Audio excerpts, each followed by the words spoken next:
We begin our journey with Cape Cod. This is a personal favorite because of its pure architectural honesty.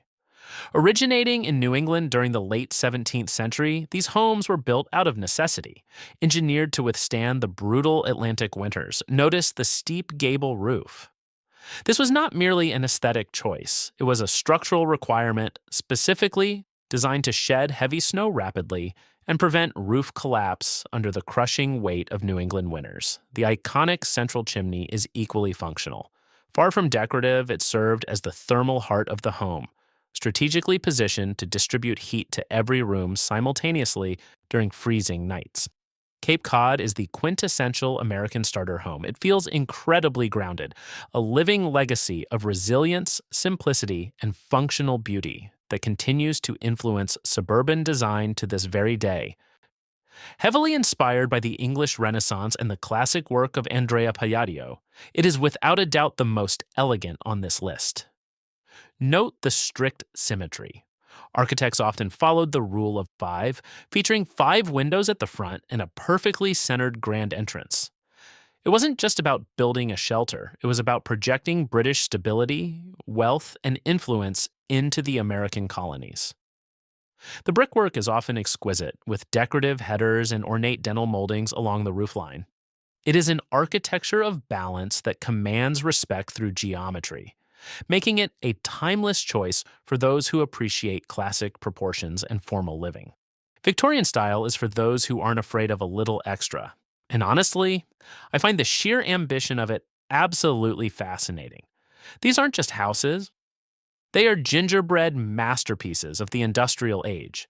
Thanks to the invention of mass-produced wood trim, intricate details suddenly became affordable for the middle class, triggering an explosion of ornament that changed American streetscapes forever. Wrap-around porches, towering circular turrets, stained glass windows, every single inch was designed to impress, to tell a story, to announce your presence to the world. Look at the famous painted ladies of San Francisco. Multiple vibrant colors carefully chosen to highlight the complex textures of shingles, brackets, and cornices. It is almost theatrical, and that was precisely the point. Victorian architecture had one unapologetic goal: showcase personal success through complexity, color, and artistic flair. Some find it overwhelming. I find it the most human style on this entire list because it reminds us that people have always wanted their homes to say something about who they are. The Craftsman emerged as a down-to-earth response to Victorian excess, and personally, it might be my favorite style on this list. What I love most is its radical honesty. Tapered wood columns, exposed rafters, hand-cut local stone. Every material is celebrated rather than hidden.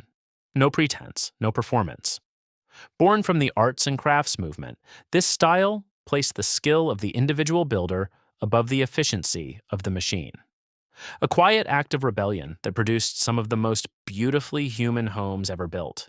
Picture a deep front porch with heavy masonry pedestals, the kind of place where an entire afternoon disappears with a good book. Inside, built-in cabinetry, cozy breakfast nooks, and large stone fireplaces create a sense of permanent, grounded comfort. Architecture that embraces the landscape rather than dominating it. If you've ever wanted to live in a medieval European village without leaving the American suburbs, the Tudor revival is your answer. This romantic architectural trend, which flourished between 1890 and 1940, evokes the charm of medieval English craftsmanship, bringing a sense of ancient history to a remarkably young America. Signature elements are instantly recognizable: steep roofs with several pitches, often covered with slate tiles, imposing decorative chimneys that appear almost theatrical in scale. Exposed dark wood beams contrast dramatically with light stucco or brick, the iconic half-timbering that defines the style. And those tall, narrow windows with leaded glass? Honestly, they feel straight out of a fairy tale. Yes, compared to today's glass-flooded modern homes, they can feel heavy or dark. But this intimacy, this sense of fortified coziness, was entirely intentional. A deliberate, romantic reinterpretation of the original Tudor England of 1485 to 1603. The ranch house is perhaps the ultimate symbol of American practicality. and the most honest reflection of the post war economic boom. It rose to fame alongside car culture and the explosive expansion of suburbia. And its philosophy was as revolutionary as it was simple. Life should be easy, accessible, and lived entirely on a single level. Gone were the formal, compartmentalized rooms of the Victorian era. The ranch introduced something genuinely radical, a floor plan that connected kitchen, living, and dining spaces directly, designed around family interaction rather than social performance. Long, low to the ground profile, open spaces, an attached garage that quietly shifted the cultural focus of the American home. From the front porch facing the street to the private backyard facing the family. That single shift tells you everything about mid century America, fusing modernist ideas with the spirit of the open American West. The ranch created an informal, relaxed lifestyle that felt entirely new. And honestly, it still does. A masterpiece of mid century functionalism that continues to define suburban life, one single story at a time. Now, for something truly unique and genuinely unlike anything else on this list, we have the Adobe or Pueblo revival style. Found primarily in the American Southwest, these homes are a fascinating fusion of Native American and Spanish colonial influences, drawing direct inspiration from the ancient Taos Pueblo and centuries-old earthen construction methods. The material itself is the story, traditionally built from sun-dried clay brick. Modern versions use stucco to achieve the same earthy organic aesthetic. This is architecture that literally grows from the ground beneath it. Staggered massing, flat roofs, closed courtyards, small, deeply recessed windows that frame light like artwork. Those heavy wooden beams crossing the exterior walls are not decorative. They are the structural bones of the entire roof, and the thermal intelligence is remarkable. High thermal mass keeps these homes cool through scorching summers and warm through cold desert nights. Naturally, no technology required. Ancient, elegant, and still remarkably relevant.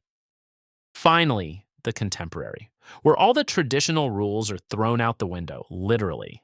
Glass is the protagonist. Flat roofs replace gables, huge floor to ceiling windows dissolve the boundary between inside and outside until you really can't tell where the house ends and the landscape begins, and I love it. This is not just aesthetics, it's about the flow of light and human energy through space. Industrial steel, raw concrete, sustainable wood, materials chosen for honesty, not decoration. The geometry of the construction site itself becomes the summary of the project. Less is more. And somehow, less has never felt so extraordinary. Each of these 7 styles tells a different chapter of American history, reflecting the hopes, technologies, and dreams of each generation that built them. So here's my question for you. Which path would you take? The grounded honesty of Cape Cod or the bold transparency of the contemporary, the romantic complexity of the Victorian style or the quiet elegance of the Craftsman? Tell me in the comments, like this video if architecture surprised you today, and sign up because we're just getting started. See you next time.